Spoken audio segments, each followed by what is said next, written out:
Alors, quelques mouvements avec le couteau qui doit être très libre dans la main et en scamph, on le tient par l'extrémité du manche.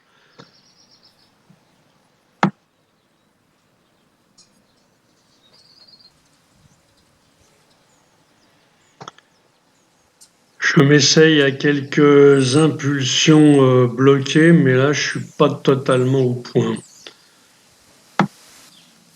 Le même mouvement de face.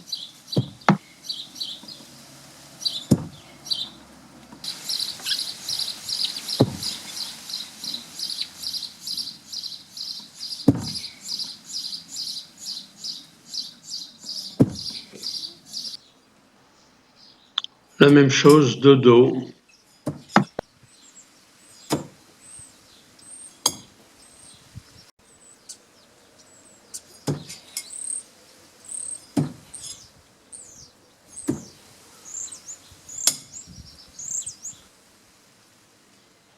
À partir de maintenant, je vais ajouter quelque chose de très important pour étudier le scam, c'est-à-dire que je tiens le manche de mon couteau un peu comme un manche de fouet et je donne une petite impulsion de vague avec mon couteau comme avec un fouet.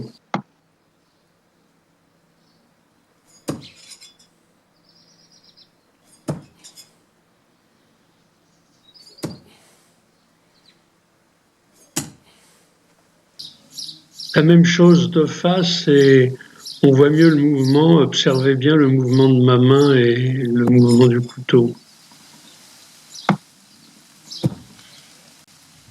Comme ça, on voit que le couteau est très très libre dans la main, il est à peine tenu par le bout du manche.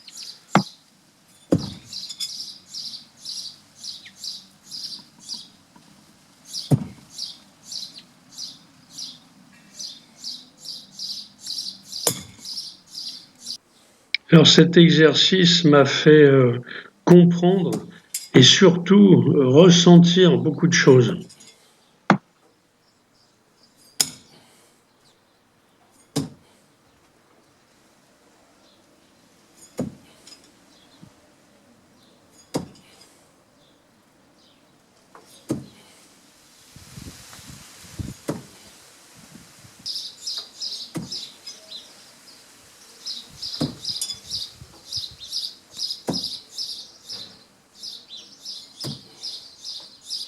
Alors là, je passe en mode de lancer normal, après tous les exercices, et je vais être dans le ressenti de plus en plus.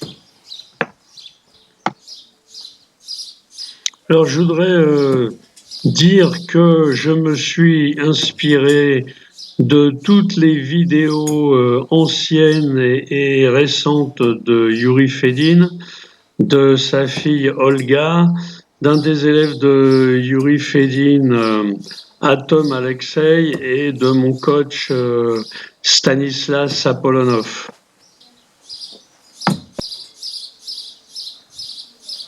Je remercie aussi au passage mes supporters, c'est-à-dire les oiseaux de mon jardin. Vous avez pu remarquer qu'ils se manifestent assez bruyamment.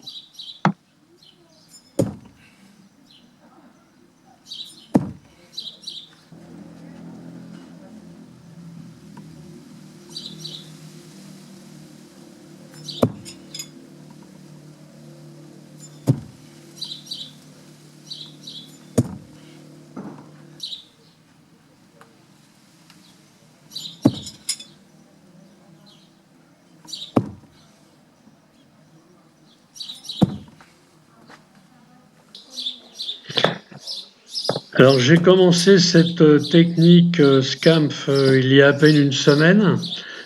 Maintenant je commence vraiment à m'éclater. Je pensais que c'est une technique qui n'était pas à ma portée. Alors bon, je sais pas si elle est pure ou si c'est hybride, mais bon, l'avenir le dira. Surtout mes amis russes. Avec mon no spin underthrowing, donc par le bas, j'avais un défaut majeur qui vient probablement du tennis, c'est que mes couteaux ils partaient souvent sur la gauche. Or, avec cette technique, je trouve que je reste vraiment dans l'axe et je suis très satisfait.